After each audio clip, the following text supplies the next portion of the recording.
I don't have the strength to stay away from anybody. You don't. Bella and Edward, their burning desire for each other, overwhelming. Fans already thirsty for more.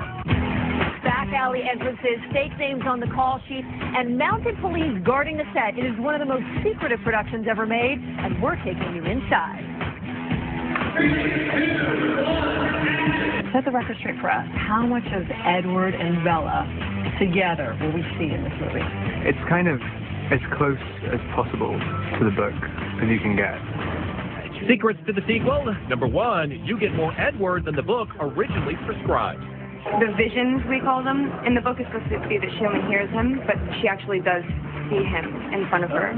So you will get more Robert Pattinson than you would expect from reading it. It's an illusion when he appears, and it's actually quite scary because Bella's, I guess, you really look at it, she's kind of going a little bit nuts. She's trying to get over me, but it's just, and it becomes an addiction. It's just having these hits of seeing me. Did you know being Twilight ended with Edward and Bella dancing at the prom, but fans of the series know that this is no happily ever after. In the Twilight saga New Moon, Edward breaks up with Bella to save her. He leaves her only to haunt her soul and mind. There are some really bizarre moments, I mean, because she's having constant nightmares all the time, and the nightmares are all based on the person that she loves, like haunting her. So there's a lot of kind of weird dreams about like death and decay. Yeah, making it sound really romantic. Sequel, secret number 2, Edward reveals more of his dark side. The dream sequences are really eerie. It's like you have something that is your idea of like perfection, but you're afraid of it, wild, afraid of losing it. It's like very masochistic. So the lion fell in love with the lamb. Sick, masochistic life. He gets a chance to be a little bit more scary in the dream sequences, not so perfect. Raking in nearly $400 million worldwide, 3 million DVDs sold the first day. Obsessed fans across the globe have propelled Kristen Stewart and Robert Pattinson to superstardom.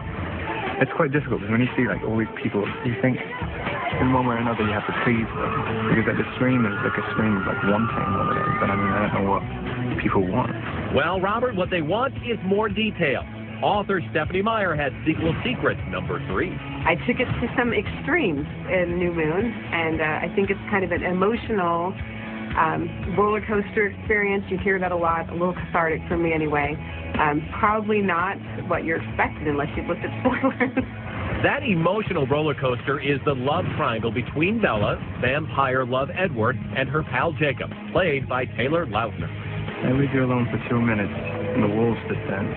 It's really exciting that I get to bring alive this part of Jacob that you've never seen before.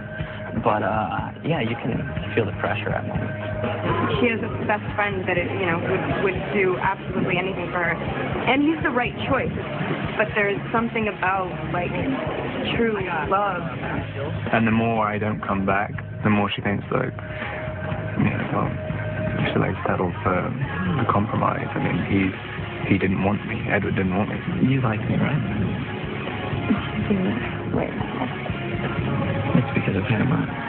It's like you can't describe it. It's like maybe it's not good for me, but I'm going to ignore the better option, and I'm just going to hold out for the best. It's so depressing for Jacob, because I mean, you find the love of your life, and you're always going to know you're going to be second best. Secret number 4, the answer to the question everyone's dying to know. In real life, if you had to choose, an Edward girl or a Jacob girl? I can't. Like, I'm not even allowed to answer that question. If you had a sister, would you want her to date Edward or Jacob?